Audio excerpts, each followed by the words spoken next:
اللہ الرحمن الرحیم درس ترمذی شریف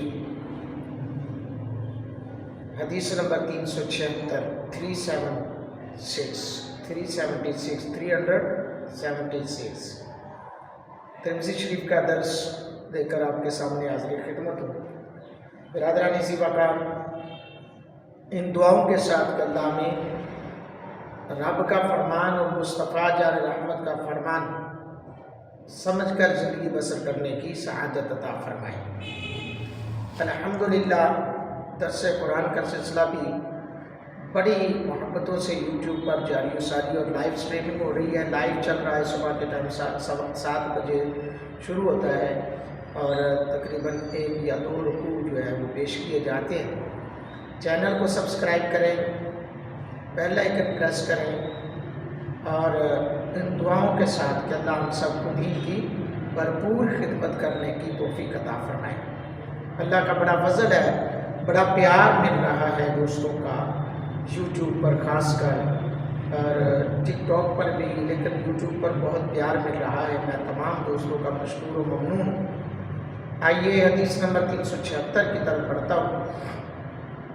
کیچڑ اور بارش کے موسم میں سواری پر نماز پڑھنا، لیکن آج تو بہت کم ایسی ضرورت پیش آتی ہے، لیکن چونکہ حدیث ہے، ہمارا کام ہے حدیث کو بیان کرنا کہ سرکار علیہ السلام نے ہر لحاظ سے ہماری رہنمائی فرمائی ہے۔ سماعت فرمائی حضرت عمر بن عثمان اپنے والد کے حوالے سے اپنے دادا کا یہ بیان نقل کرتے ہیں۔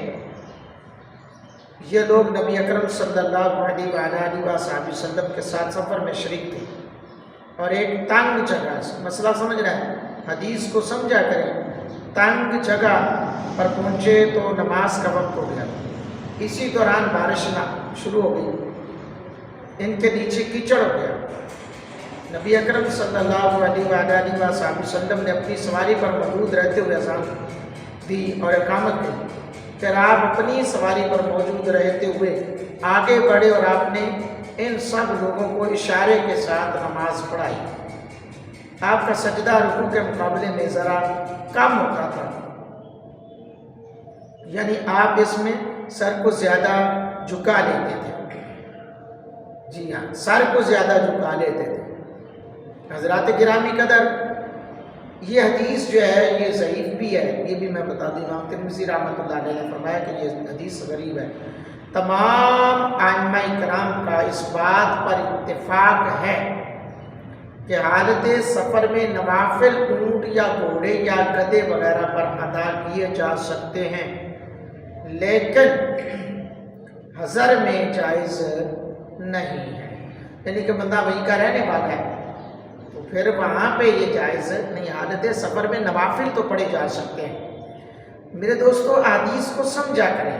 عموماً لوگ جو ہے نا چیدہ لفظوں کو بیان کر کے کہہ دیتے ہیں جی یہ حدیث ہے، بس ڈٹ جاتے ہیں، جیسے مرزا پلمبر ڈٹ جاتا ہے۔ ہاں جی، مرزا محمد علی انجینئر جو ہے جیل میں وہ ڈٹ جاتا ہے جی یہ حدیث ہے۔ اور بھئی حدیث ہے تو پورا جواز بھی تو پھر ائمہ کرام کا اس میں، تو وہ پھر ائمہ کرام کے رائے کا نہیں، وہ خود ہی امام بن جاتا ہے کہ بس میں ہی امام ہوں، میرے سے بڑا کوئی مجتہد ہی نہیں ہے۔ اور بھائی تو کل کا کہتے ہیں نا کل دی کرلی تو چھتیرا نو جپے، تو کل کی کور کرلی اور باتیں کرتا ہے آج میں بڑا مجتہد ہوں، میرے سے بڑا کوئی ہے ہی، میرے لیول کا بندہ لاؤ۔ تو بھی حدیث کو سمجھا کریں، پوری حدیث کو بیان کریں اور اس پہ رائے ائمہ کرام کی کیا ہے۔ میں نے آپ نے میری پچھلی جتنی بھی حدیث سنی ہوگی اس میں الحمدللہ میں نے ساری چیزوں کو، ہر چیز کے ہر امام کا قول اور رائے کو پیش کیا ہے، تاکہ کسی کے دل میں یہ نہ آئے کہ یار یہ کیا ہے، ہم غلط کر رہے ہیں۔ نہیں، آپ جس امام کی تائید کر رہے ہیں مقلد ہو جائیں، اس امام کے پیچھے ہو جائیں، بس آپ کامیاب ہیں۔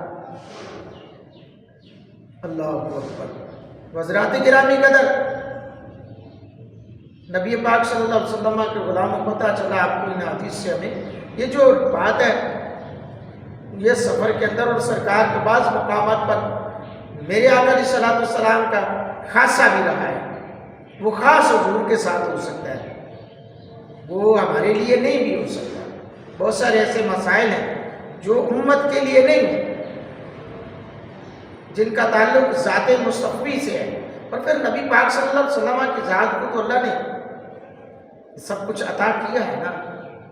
عطائے خدا سے میرے آقا علیہ الصلوۃ والسلام سب کچھ کر رہے تھے.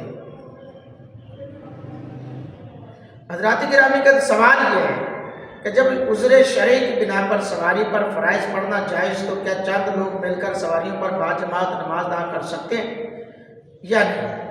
اس بارے میں ائمہ فقہا کی مختلف رائے ہے. ائمہ ثلاثہ اور حضرت محمد رحمۃ اللہ علیہ کے نزدیک پڑھ سکتے ہیں. امام اعظم ابو حنیفہ اور امام ابو یوسف رحمۃ اللہ علیہ کے نزدیک سواریوں پر باجماعت نماز درست نہیں ہے، بلکہ انفرادی طور پر نماز ادا کریں گے، کیونکہ جماعت کی شرائط میں سے ایک اتحاد مکان ہے جس کے مفقود ہونے کی وجہ سے نماز درست نہیں ہوگی. اللہ رب العالمین ہم سب کو سمجھنے کی توفیق عطا فرمائے. آمین.